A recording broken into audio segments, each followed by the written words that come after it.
नमस्कार दोस्तों, plus ICS YouTube channel में आप सभी का एक बार फिर से स्वागत है। जो बिहार डीएलएड परीक्षा जो 2026 में होने वाला है, उसका जो मैथ्स प्रैक्टिस जो हम लोग सेट कर रहे थे, आज उसका 5वां सेट डिस्कस करेंगे।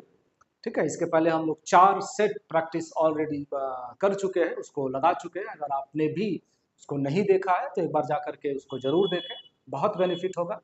ठीक है, बाकी शुरू करते हैं आज का क्लास। बहुत ही अच्छे अच्छे सवालों को जमा किया गया है मैथ प्रैक्टिस के लिए। ये देखिए पहला सवाल। ठीक है, क्वेश्चन देखिए क्या बोला जा रहा है और इसको सॉल्व करने का प्रयास कीजिए। क्वेश्चन है कि 5 सेंटीमीटर रेडियस है, उस ठोस गोले को पिघला करके ना एक ही आधार त्रिज्या का 5 सेंटीमीटर त्रिज्या वाले गोले को पिघला करके सेम रेडियस का एक शंकु बनाया गया है। जब भी आप किसी एक ऑब्जेक्ट को पिघला करके कोई दूसरा ऑब्जेक्ट बनाएंगे तो दोनों का आयतन क्या होगा, बराबर होगा। ठीक है, एक लाइन हम यहाँ पे लिख रहे हैं, गोले का आयतन। ये एग्जाम करते समय आपको लिखने का बिल्कुल जरूरत नहीं पड़ना चाहिए, बस समझने के लिए है। गोले का जो आयतन है वो शंकु के आयतन के बराबर होगा, क्योंकि गोला को पिघला करके ही शंकु बनाया गया है। गोला का आयतन कितना होता है सर? 4/3 pi are cube. ठीक है, बराबर हो जाएगा शंकु का आयतन। शंकु का आयतन है 1/3 पाई आर स्क्वायर एच। ठीक है, यहां तक कोई दिक्कत नहीं होना चाहिए। अब अगले लाइन में क्या कर सकते हैं आप? 4/3 पाई इंटू गोला का रेडियस कितना है, तो आप कहेंगे सर 5, तो ये हो गया 5 × 5 × 5 बराबर 1/3 पाई। जो गोला का रेडियस है वही शंकु का रेडियस है, तो ये भी हो जाएगा 5 × 5। और ये शंकु का ऊंचाई गायब है, मिसिंग है, एच। ठीक है, बहुत आसान हो गया। फिर ये 3 से 3 कैंसिल हो जाएगा, पाई से पाई काट लीजिए, 5 से 5 कैंसिल है। तो आप देखेंगे कि 4 में 5 से गुना कर देंगे 20 बराबर हो गया एच।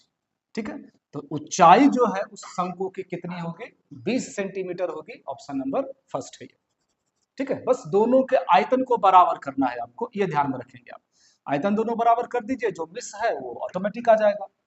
ये सवाल देखिए, अच्छा सवाल है। आपसे बोला जा रहा है माध्यिका वर्ग की ऊपरी सीमा कहे या उच्च सीमा कहे, ये आपसे पूछी जा रही है। बहुत अच्छा सवाल है, यहाँ पर लिख रहे हैं। देखिए देखिए 0 से 5 है वर्ग अंतराल, और अगला जो वर्ग अंतराल है वो 6 से 11 है। आप मैथ पढ़ते हैं, आपको ये समझ होना चाहिए कि जो वर्ग अंतराल है, जितना से अंत होता है उतना से ही फर्स्ट होना चाहिए, शुरू होना चाहिए। ये नियम है, समझ रहे हैं? ये कैसे पॉसिबल होगा?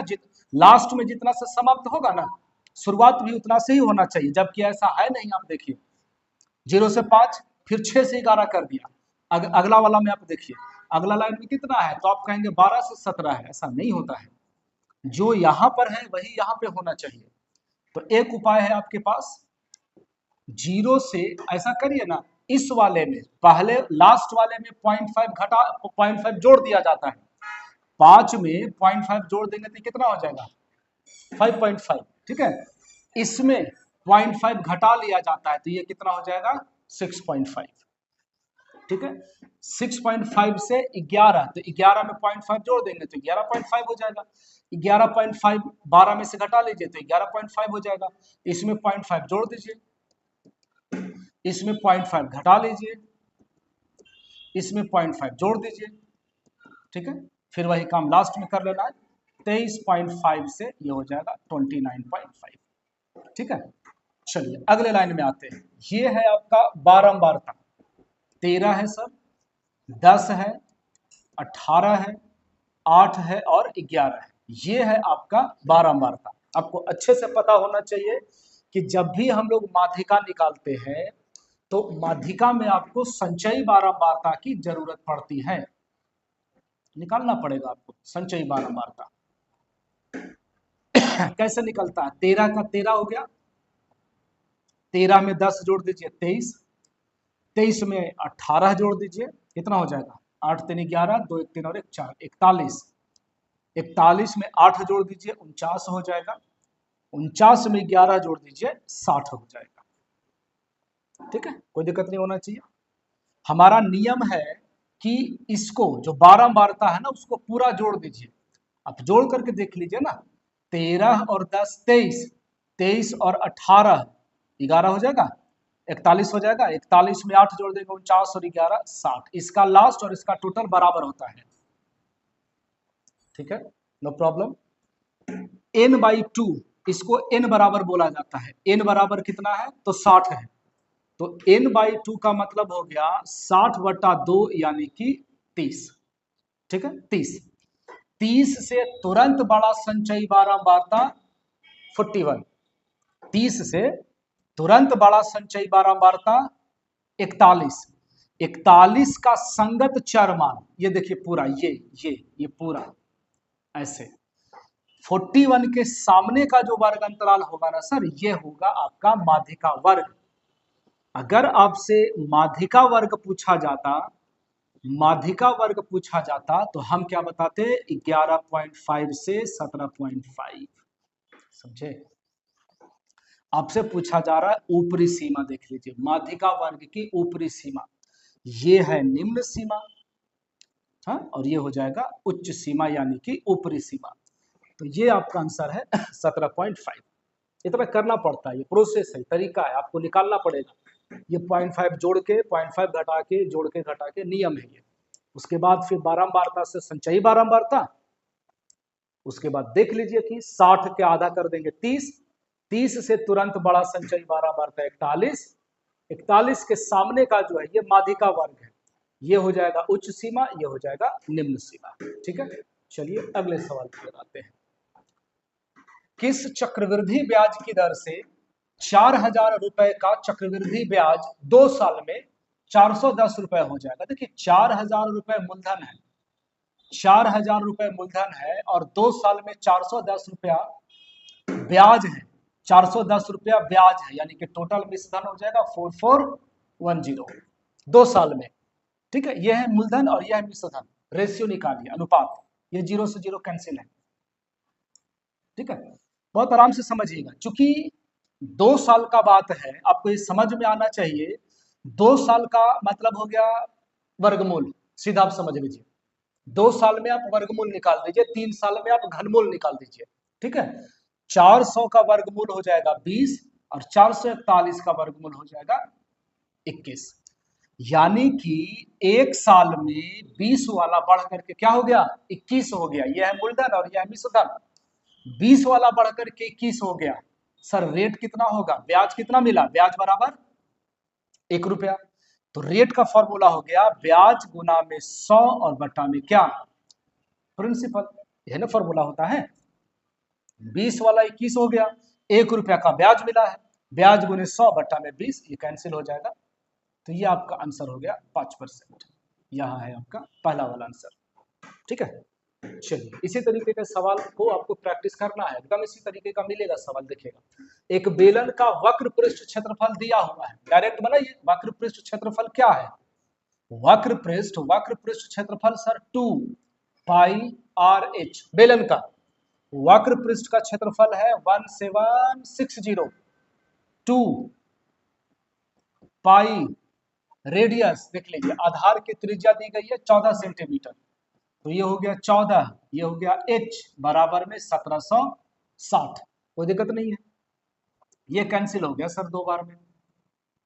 22 से आप टेबल याद करिए, 22 अठे 176, 1 जीरो और है तो रह जाएगा, 2 से कटेगा 40 बार में, 2 से कट जाएगा 20 बार में, तो कुछ भी ऐसा दिक्कत नहीं होना चाहिए आपको। फाइनल आंसर हो गया 20 सेंटीमीटर, ये है बेलन की ऊंचाई 20 सेंटीमीटर, ठीक है। डायरेक्ट फॉर्मूला रखेंगे, डायरेक्ट आ जाएगा। कर पाएंगे सवाल, ये देखिए ए बी सी डी तथा ई का माध्य दिया हुआ है, माध्य A plus B plus C plus D plus E, माध्य कैसे निकाला जाता है, सबको जोड़ दीजिए, जितना संख्या है उतना से भाग दे दीजिए, बराबर में दिया हुआ है सर 28, ठीक है।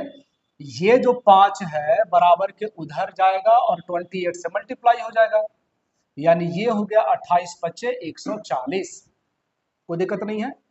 अगले लाइन में ए सी ई का माध्य दिया हुआ है, ए प्लस सी प्लस ई माध्य 3 संख्या है तो 3 से भाग दे दीजिए, बराबर दिया हुआ 24। समझ पा रहे हैं? ये जो 24 है और 3 है मल्टीप्लाई हो जाएगा ना सर, तो ये हो जाएगा 72। कोई दिक्कत नहीं, बात को समझिए आप। इसमें है 5 संख्या, इसमें है 3 संख्या, तो ये बी और ये डी इसमें नहीं है, तो क्या हम ये बोल सकते हैं कि बी और डी का जो वैल्यू है वो 140 माइनस 72 यानी कि 68 होगा? होगा कि नहीं होगा? इसमें 5 संख्या है और इसमें 3 संख्या है, तो जो मिसिंग है वही ना एक्स्ट्रा है सर, बी प्लस डी। इतना में से इतना माइनस कर देंगे तो 68 आ जाएगा। बी तथा डी का माध्य पूछ रहा है, कितनी संख्याएं हैं? 2 संख्याएं हैं, तो 2 से भाग दे दीजिए, तो ये हो जाएगा आपका 34। यह है बी प्लस डी का माध्य यानी कि ऑप्शन नंबर 4। ठीक है, कुछ भी ऐसा नहीं है जो आपको परेशान करेगा, तंग करेगा, एकदम आप कर पाएंगे, बस सीखते चलिए, समझते चलिए। ये सवाल देखिए, 2 बिंदु दिया हुआ है, x और -1 और है 3,2।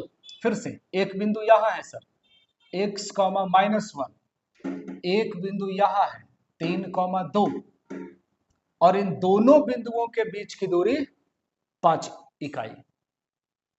x का मान आपसे पूछा जा रहा है, इन दोनों के बीच का दूरी, distance formula root under x1 minus x2 का स्क्वायर हो गया, बीच में प्लस है सर, y1 माइनस माइनस क्या हो जाएगा, +1 का होल स्क्वायर, दूरी दिया हुआ है दोनों का 5।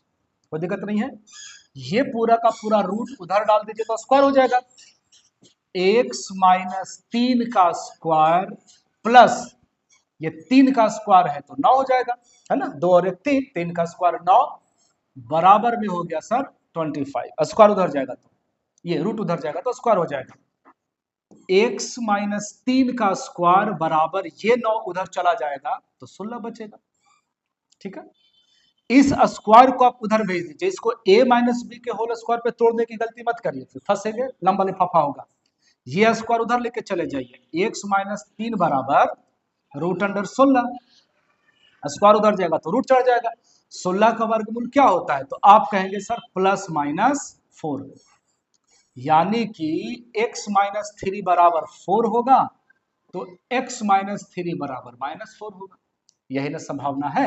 ये माइनस उधर चला जाएगा तो 4 + 3 है ना, माइनस वाला उधर चल जाएगा तो प्लस में हो जाएगा, 7 हो जाएगा, x बराबर -4 और ये वाला उधर जाएगा तो प्लस में हो जाएगा, x बराबर -1। तो ये दो पॉसिबिलिटी है, x का वैल्यू -1 भी होगा और 7 भी होगा, ऑप्शन नंबर 4। ठीक है दोस्त, एकदम आराम आराम से बता रहे हैं, आप जरूर समझ में आएगा और इसी तरीके से सवाल को आपको करना है, कैलकुलेशन तेज रखेंगे जल्दी आंसर आएगा। ये क्या है, किसी वृत्त की स्पर्श रेखा, ठीक है, ये है वृत्त की स्पर्श रेखा, ठीक है, मान लेते हैं ये ब्लैक वाले पॉइंट पे ये बिंदु स्पर्श कर रही है, थोड़ा सा और उसको दूर कर लीजिए, चलिए अब ठीक है, ये इस बिंदु पर स्पर्श कर रही है, स्पर्श रेखा, स्पर्श बिंदु बोलते हैं इसको, संपर्क बिंदु, देखिए संपर्क बिंदु, किसी वृत्त की स्पर्श रेखा संपर्क बिंदु से गुजरने वाली त्रिज्या की, ये रेडियस, ऐसे संपर्क बिंदु से गुजरने वाली त्रिज्या की क्या होती है, यहां पर कितना डिग्री का एंगल बनेगा, 90 डिग्री का एंगल बनेगा, यानी कि लंबवत होती है, ये जरूर ध्यान में रखिएगा। जो रेडियस होगा ना वो स्पर्श रेखा पर परपेंडिकुलर होती है, यानी कि 90 डिग्री का एंगल बनता है, लंब जिसको बोलते हैं आप। ठीक है, ये देखिए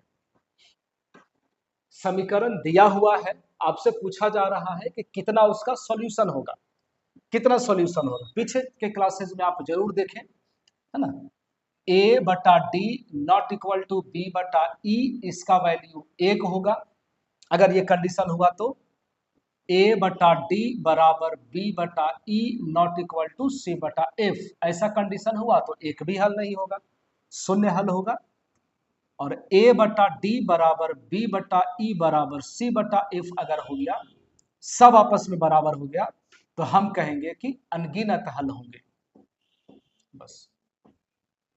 चेक कर लेते हैं। बताइएगा, x के पहले कुछ नहीं है तो 1 है, यहाँ x के पहले -3 है, ठीक है। ये y के पहले 2 है, वहां y का गुणांक जो है वो -6 है, यहाँ 5 है सर और वहां पर 1 है, ठीक है। आप बताइए कि 2 से 6 तो कट रहा है सर 3 बार में, यहाँ कितना है, ये माइनस ऊपर डाल दीजिए, -1/3, यहाँ पर भी है सर -1/3, तो ये दोनों आपस में तो बराबर हो गया। लेकिन इधर में है 5/1, क्या ये दोनों बराबर है? नहीं है। अब देखिए ना कौन सा कंडीशन फॉलो कर रहा है, शुरू में बराबर है और बाद में बराबर नहीं है, तो कितना हल होगा? तो आप कहेंगे सर शून्य हल होगा, एक भी हल नहीं होगा। कहा जाएगा यहां कोई समाधान नहीं, इस इक्वेशन का कोई भी हल नहीं होगा, ठीक है, शून्य हल होगा, जीरो हल होगा। किसी पूर्णांक p के लिए प्रत्येक विषम पूर्णांक का रूप का होता है। देखिए सीधा सीधा आप समझिए ना, p को आप कुछ संख्या मानिए, मान लीजिए 3 या 4, ठीक है, हर बार विषम आना चाहिए।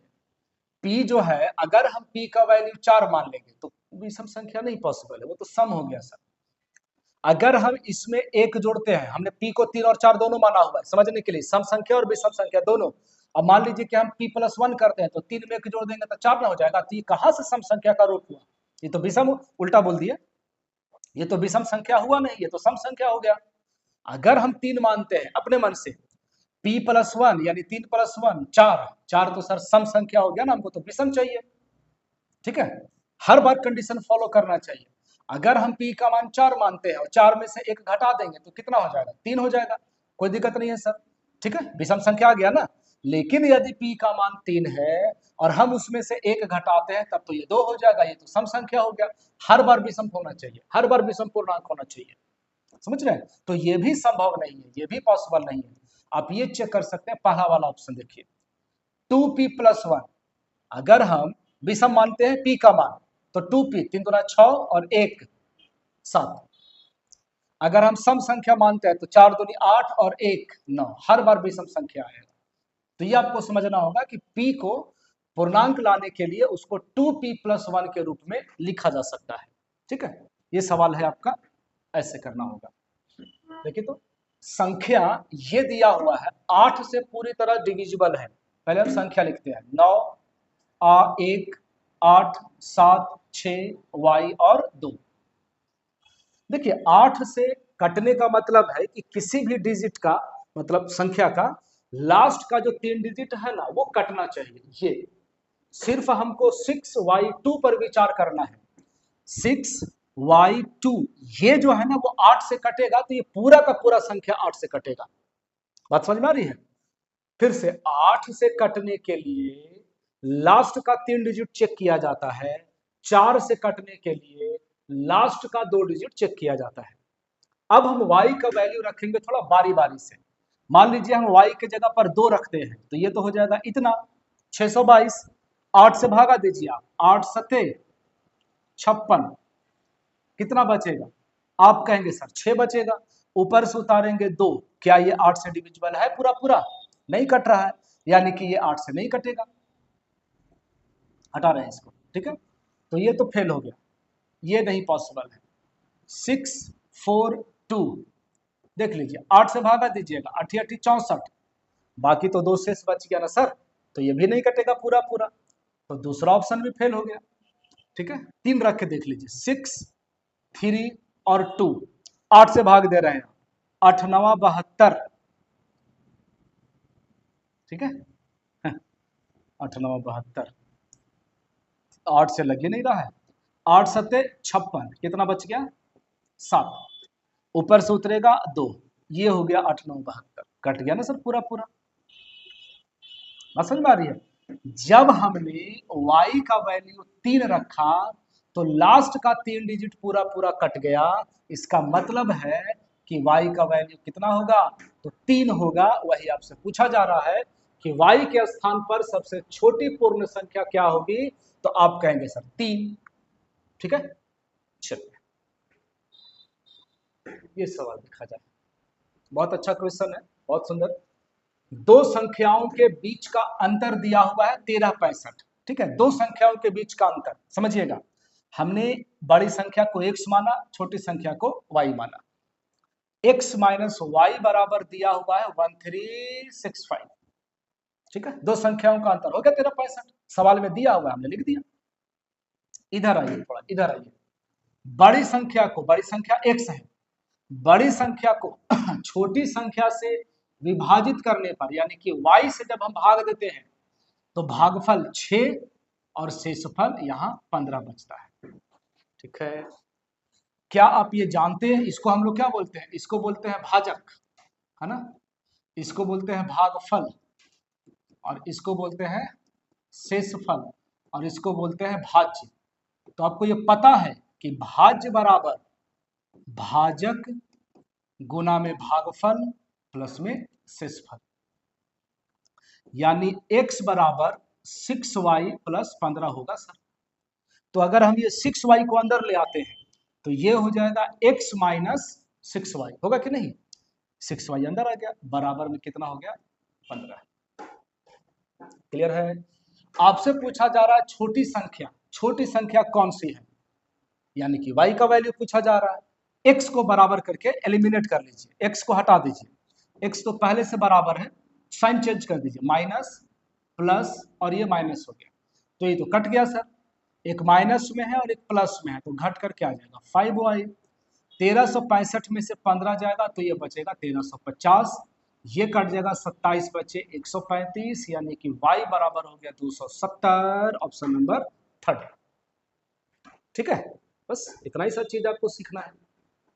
चलिए आगे बढ़ते हैं दोस्त। ये देखिए 0 और 50 के बीच विषम संख्याओं की संख्या कितनी है? How many odd number are there between 0 and 50? 0 और 50 के बीच में, 0 से 50 के बीच में विषम संख्याओं की संख्या कितनी है? अब समांतर श्रेणी का फॉर्मूला लगा लीजिए। विषम संख्या कहां से शुरू होगा? 1 से, उसके बाद 3, उसके बाद 5, उसके बाद 7, और लास्ट में जो विषम संख्या होगा वो कितना होगा? तो 49 होगा। ठीक है, एक बार भरपेट देखिए, इसको बढ़िया से समझिए। 1, 3, 5, 7, 49 तक जाएगा विषम संख्या। आपसे पूछा जा रहा है कितना संख्या है, नंबर ऑफ टर्म्स, पदों की संख्या बराबर क्या करते हैं समझिएगा, पदों की संख्या, last term minus first term sorry, कब? जब ये समांतर श्रेणी में होगा। Last term minus first term divided बटा कॉमन डिफरेंस, अंतर कितने का है? बराबर बराबर रहेगा ना सर, 2 का अंतर है, और प्लस में 1। Last term minus first term divided by 2 plus 1, 49 में से 1 जाएगा 48 बटा में 2, ये कैंसिल हो जाएगा 24 बार में, 24 और 1 जोड़ दीजिएगा तो क्या हो जाएगा? 25। ठीक है, एक चीज और ध्यान में रखिएगा कि जैसे आपसे पूछ रहा है 0 से लेकर के 100 तक में सम संख्या या फिर विषम संख्या, समझ रहे हैं? तो ये 0 से शुरू होगा और एकदम सम संख्या तक रहेगा, आधा आधा कर दिया जाता है, 50 गो सम होगा और 50 गो विषम होगा, सीधा सीधा हिसाब। 0 से 50 तक में सम संख्या कितना होगा? 50, और 50 नहीं, यहाँ पे सम संख्या कितनी हो जाएंगी? तो 25, और विषम संख्या कितनी हो जाएंगी? तो ये भी 25, है ना। एक बार और, 0 से 120 तक में सम संख्या कितना होगा? तो आप कहेंगे आधा, सीधे 60। विषम संख्या कितना होगा? तो आप कहेंगे सीधे आधा, 60। ठीक है, देखिए बाजा बज रहा है।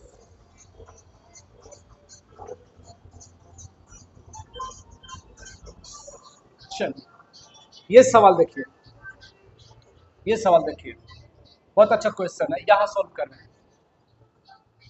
tan थीटा बटा सेक थीटा माइनस 1 प्लस tan थीटा बटा में सेक थीटा प्लस 1। ठीक है, इसको सिंप्लीफाई करना है आपको।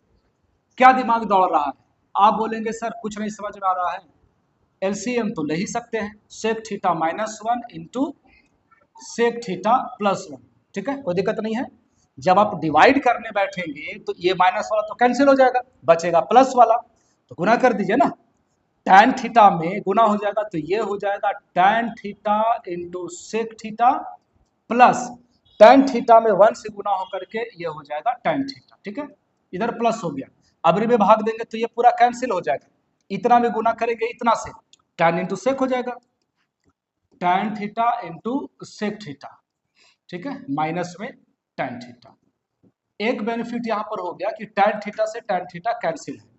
ठीक है, tan theta into sec theta plus tan theta into sec theta यानी कि 2 tan theta into sec theta. ऊपर में सर, नीचे थोड़ा देखिएगा, ये a plus B into A minus B है ना, a plus B into A minus B यानी कि ये हो गया sir sec square theta minus 1, A square minus B square. Sec square theta minus tan square theta का मान कितना होता है, तो आप कहेंगे 1। अब देखिए ये 1 को हम बराबर के अंदर ले आएंगे तो सेक स्क्वायर थीटा माइनस 1 हो जाएगा, और ये tan को उधर भेज दीजिए तो माइनस वाला क्या हो जाएगा, प्लस में हो जाएगा, यानी कि सेक स्क्वायर थीटा माइनस 1 बराबर tan स्क्वायर थीटा, जो कि हम यहां पर रखेंगे tan स्क्वायर थीटा। ठीक है, अब देखिए एक tan से एक tan काट दीजिए, क्या दिक्कत है सर, थोड़ा सा और, बस एक स्टेप और करेंगे। 2 गुना में देखिए सेक थीटा है, सेक थीटा क्या होता है, आप कहेंगे 1 बटा कॉस थीटा।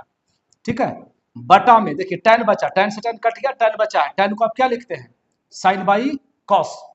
तो हम क्या सोच रहे हैं कि क्या एक एक चीज लिखना, जब ये पलटेगा जा करके तो कॉस थीटा ऊपर हो जाएगा और साइन थीटा नीचे हो जाएगा, तो ये कॉस थीटा से कॉस थीटा कट जाएगा, 2 बटा में साइन थीटा, यानी कि ये बराबर हो गया किसके, तो 2 कॉसेक थीटा के, है ना। ऐसे भी आप समझ लीजिए 2 इंटू 1 बटा साइन है, 1 बटा साइन क्या हो जाएगा, कॉसेक हो जाएगा, इस लाइन को आप स्किप कर लीजिए, है ना। 2 इंटू 1 बटा साइन, और 1 बटा साइन क्या होता है, कॉसेक होता है, तो ये आपका आंसर हो जाएगा 2 कॉसेक थीटा, यानी कि ऑप्शन नंबर तीसरा। ठीक है दोस्त, इस तरीके से आपको तैयार रहना होगा, कुछ अच्छे सवाल आते हैं, कुछ हल्के होते हैं, कुछ डिफिकल्ट भी होते हैं। ठीक है, इसका ऑप्शन गलत है, इस सवाल को हम छोड़ रहे हैं, इसका ऑप्शन गलत है। ये सवाल देखिए, ये सवाल देखिए, यदि बिंदु ये और ये से बने त्रिभुज का केंद्रक मूल बिंदु हो तो वैल्यू आपसे पूछा जाना है। ठीक है, ये बिंदु से बना हुआ त्रिभुज है, ऐसा केंद्रक जो है वो मूल बिंदु दिया हुआ है, ये हो जाएगा देखिए ए बी, ये कोऑर्डिनेट हो जाएगा बी सी, और ये कोऑर्डिनेट हो जाएगा सी और ए। ठीक है, यहां केंद्रक है सर, केंद्रक, और केंद्रक क्या है बताइए, केंद्रक क्या है, मूल बिंदु। मूल बिंदु क्या होता है, 0,0। ठीक है, समझना, जो मूल बिंदु है इसे। अब क्या हो गया, सो देखिए केंद्रक का formula x1 plus x2 plus x3, x1 plus x2 plus x3 divided by 3 बराबर में क्या हो जाएगा, 0। ठीक है, a plus B plus C बराबर क्या हो जाएगा, 0।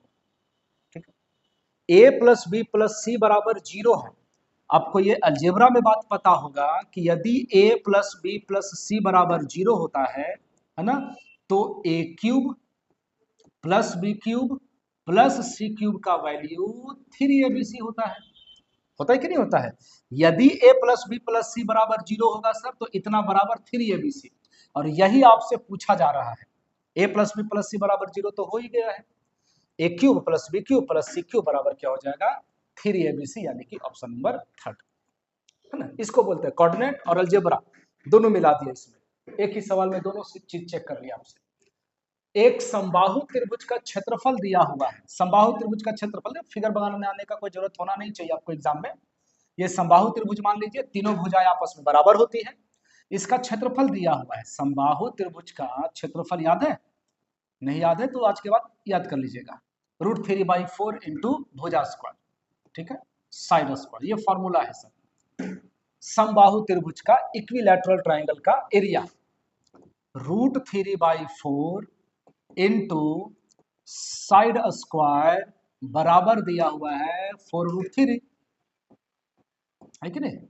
ये √3 से √3 कैंसिल हो गया सर।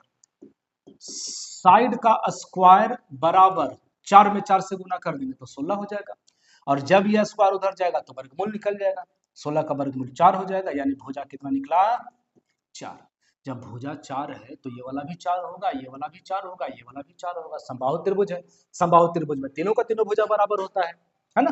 तो उस हिसाब से समबाहु त्रिभुज की परिमाप या परिधि कितनी हो जाएगी, परिधि कितनी हो जाएगी 4 4 4 12 सर, ऑप्शन नंबर सेकंड, है ना।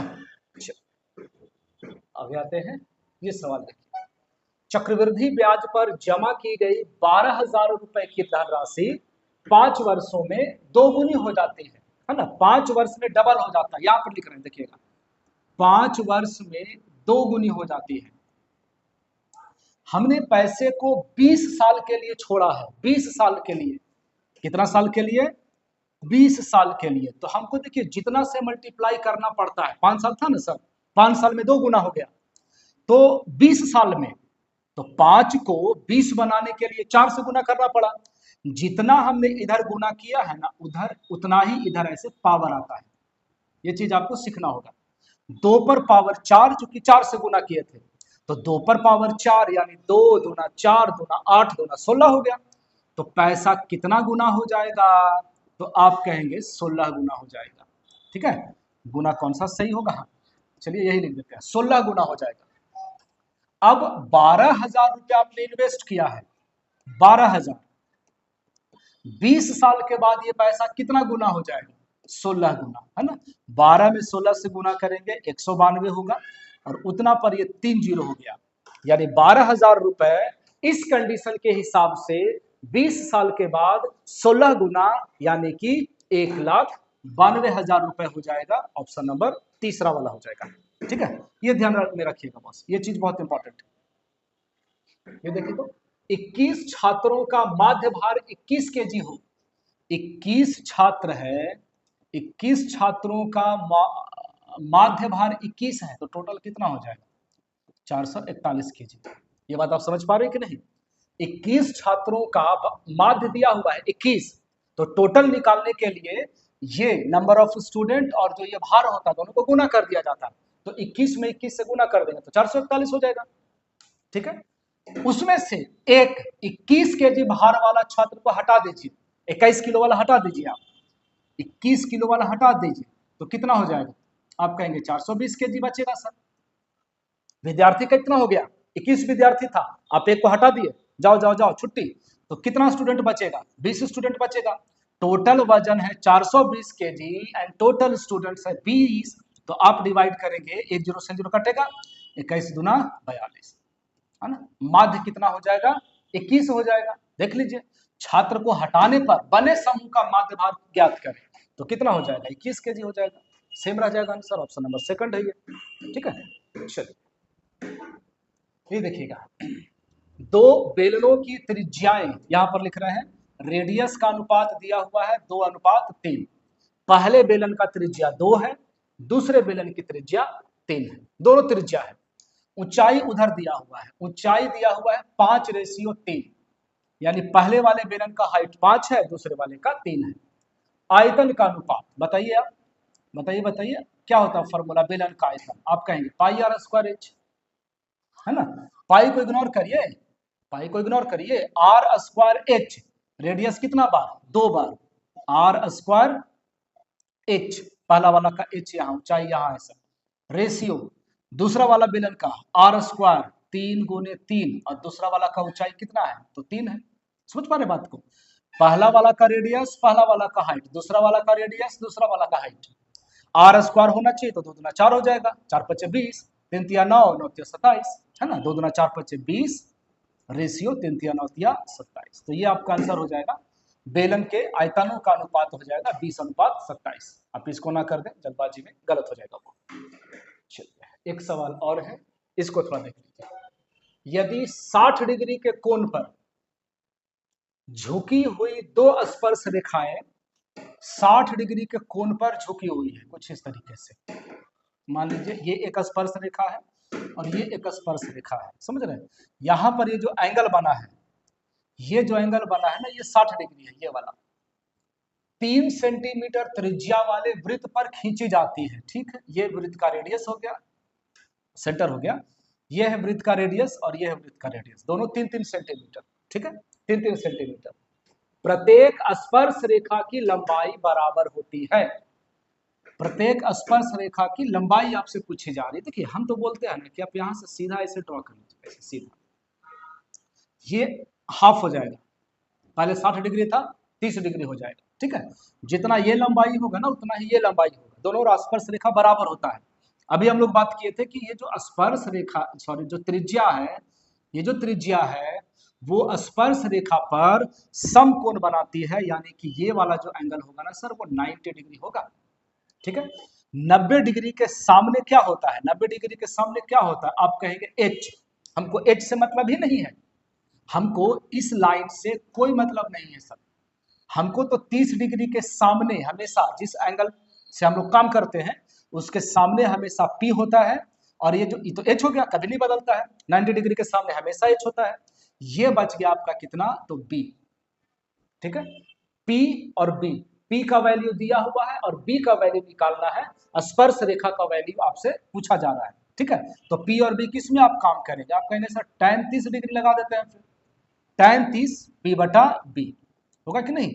tan 30 का वैल्यू क्या होता है, 1/√3। P कितना है, आप कहेंगे सर 3 बटा में B कितना है, वही तो निकालना है सर, B तो निकालना है।